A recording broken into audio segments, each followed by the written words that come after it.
Tahukah anda, dalam negara ini terdapat dua entiti yang sentiasa dianggap dan persepsinya selalu disalahgunakan oleh kerajaan untuk kepentingan mereka. Tak kiralah kerajaan apa sekalipun yang mentadbir negara ini pada ketika ini. Anda tonton video saya ini dan anda boleh nyatakan sama ada anda bersetuju dengan saya ataupun tidak. Kita intro dulu. La la la la la la la la.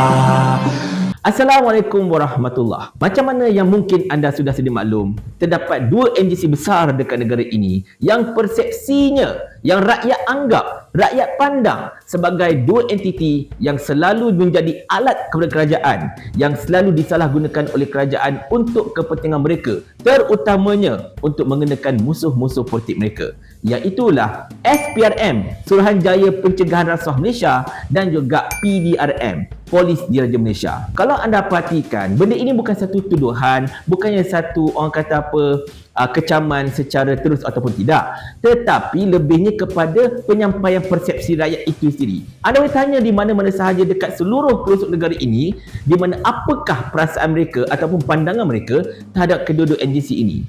Pastinya mereka akan menjawab, mereka nampak, mereka lihat persepsi mereka. Kedua-dua entiti ini merupakan alat kepada kerajaan dan seringkali disalahgunakan oleh kerajaan, terutamanya untuk mengenakan musuh-musuh politik mereka ataupun mungkin sesekali melindungi kawan-kawan mereka sendiri. Bukan saya tuduh sekali lagi, tetapi inilah persepsi rakyat. Kalau anda berani, buatlah survei tersebut. Dan tuan-tuan dan puan-puan sekalian, benda ini tidak dibantu sebenarnya dengan beberapa isu, terutamanya yang sedang berlaku dekat kerajaan perpaduan madani ini, di mana kalau kita dapat lihat kes-kes yang sepatutnya telah lama terbit tetapi diam begitu sahaja oleh SPRM, kes-kes yang baru yang entah mana-mana tiba-tiba pop meletup, muncul macam itu dan cepat pula nak masuk pendakwaan dan sebagainya. Bahkan sebagai contoh, kes yang melibatkan Menteri Besar Kedah Sanusi Mat Noor, siasatan tak sampai 3 hari terus dah boleh masuk pendakwaan, walaupun dikhabarkan kertas siasatan pun tak lengkap lagi masalahnya. Tetapi kes yang berkaitan dengan Lim Guan Eng yang juga melibatkan 3R sampai ke sekarang dah 2 minggu lebih. Senyap macam tu je. Sebab itulah tuan-tuan dan puan sekalian, persepsi rakyat terhadap kedua-dua agensi ini adalah seperti itu. Iaitu agensi-agensi ini merupakan alatan kerajaan dan juga disalahgunakan oleh kerajaan untuk kepentingan mereka. Dan benda ini tidak adil kepada pegawai-pegawai yang berdedikasi dan kedua-dua agensi tersebut. Pegawai polis, penyiasat, pegawai SPRM dan sebagainya, mereka ini adalah penjawat awam. Mereka telah menjalankan tugas mereka dengan baik, mengikut arahan dan juga tugasan yang telah diberikan kepada mereka. Tetapi inilah tuan-tuan sekalian, bila persepsi rakyat terhadap kedua-dua NGC ini adalah tidak comel, maka ianya akan melibatkan semua pihak lah. Sebab kata pepatah Melayu, seekor kerbau membawa lumpur, habis semua terpalit sekali.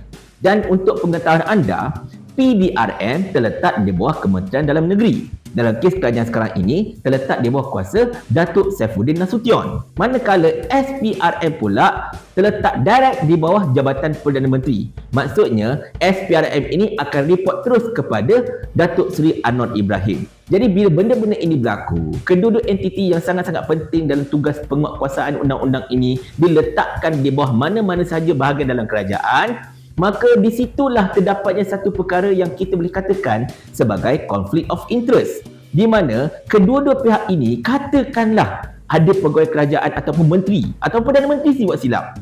Adakah sebagai contohnya, jika Perdana Menteri itu melakukan kes rasuah sebagai contohnya, tidak menyebut mana-mana Perdana Menteri, sekadar satu contoh umum.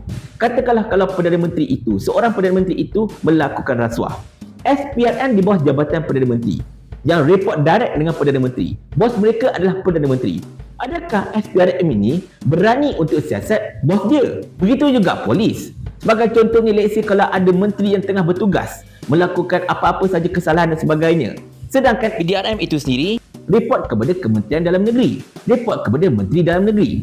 Jadi adakah polis ini akan berani nak menyiasat pihak yang menteri-menteri ini yang melakukan kesalahan, sedangkan polis itu sendiri berada di bawah menteri? di situlah berlakunya konflik of interest. Sedangkan sepatutnya undang-undang itu adalah above sesiapa sahaja. Undang-undang itu berada di tempat yang teratas dan tidak ada sesiapa pun berdasarkan kepada kerangka perlembagaan negara ini yang terlepas dan juga berada di atas undang-undang. Jadi dengan itu tuan-tuan dan sekalian, saya mencadangkan satu cadangan reformasi untuk kedua-dua entiti ini. Terutamanya di manakah sepatutnya mereka ini diletakkan. Dan saya harapkan bukan sekadar kerajaan perpaduan madani ini buat perkara ini. Let's say kalau mereka tak buat, kita harapkan kerajaan yang akan menderaja negara ini selepas PRU16 nanti, mungkin Perikatan Nasional melakukan perkara ini bagi memulihkan kembali integriti kedua-dua entiti yang sangat-sangat penting ini. SPRM patut diletakkan di bawah Parlimen. Dan benda ini bukan baru. Masa Pakatan Harapan menjadi pembangkang pun, mereka selalu mencanangkan bahawa kena letakkan SPRM di bawah Parlimen. Supaya apa-apa sahaja tindak tanduk SPRM akan dilapor, dibincang dan dibahaskan di dalam Parlimen. Bukan di bawah mana-mana kementerian dan sebagainya. Tetapi itulah, sekarang ini Pakatan Harapan dah pun menjadi kerajaan sampai ke sudah mereka tidak mengeluarkan apa-apa cadangan untuk meneruskan idea mereka meletakkan SPRM di bawah Parlimen. Jadi mungkin boleh katakan macam janji dicapatilah. Manakala polis diraja Malaysia pula, nampak tak perkataan diraja kat situ? Bermaksud polis ini sepatutnya report direct kepada Seri Paduka Baginda Yang di-Pertuan Agong. Seperti mana Angkatan Tentera Diraja Malaysia, RAMD. Dah ada perkataan diraja kat situ, Angkatan Tentera diletakkan direct di bawah Yang di-Pertuan Agong. Sepatutnya polis juga diletakkan direct di bawah Majlis Raja-Raja. Sebab nama pun Polis Diraja Malaysia.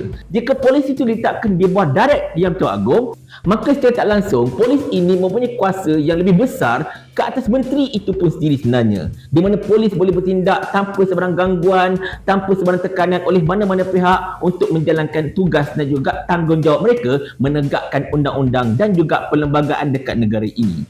Jadi tuan-tuan dan puan-puan sekalian, ini cadangan ringkas saya terhadap kedua-dua entiti yang sangat-sangat besar ini, yang sangat-sangat penting untuk memastikan tata kelola dan perjalanan negara kita ini jalan dengan begitu lancar dan stabil serta tidak ada sebarang gangguan dan juga apa-apa saja perkara yang boleh menggugat integriti negara kita ini. Dan macam saya katakan tadi, saya mengharapkan sangat-sangat Kerajaan Pakatan Harapan Barisan Nasional ini cuba untuk mereformasikan kedua-dua institusi ini, diletakkan di bawah tempat sepatutnya seperti mana yang saya cadangkan tadi. Dan jikalau Pakatan Harapan Barisan Nasional enggan untuk melakukan sedemikian, maka kita mengharapkan Perikatan Nasional untuk melakukan perkara tersebut. Tetapi tuan-tuan dan puan-puan sekalian, sekarang ini adalah Kerajaan Pakatan Harapan Barisan Nasional. Mereka yang memegang kerajaan. Mereka boleh buat apa sahaja tuan-tuan, sebab kata Sani Hamzan, kerajaan ni kerajaan kami, jadi ikut suka kami lah. Paling kurang aku ada formula. Ni kau ada menteri berlambat-lambat ni, satu formula pun tak ada. Otak letak dekat mana? Saya ulang. Sampai Abang Jamil mampus.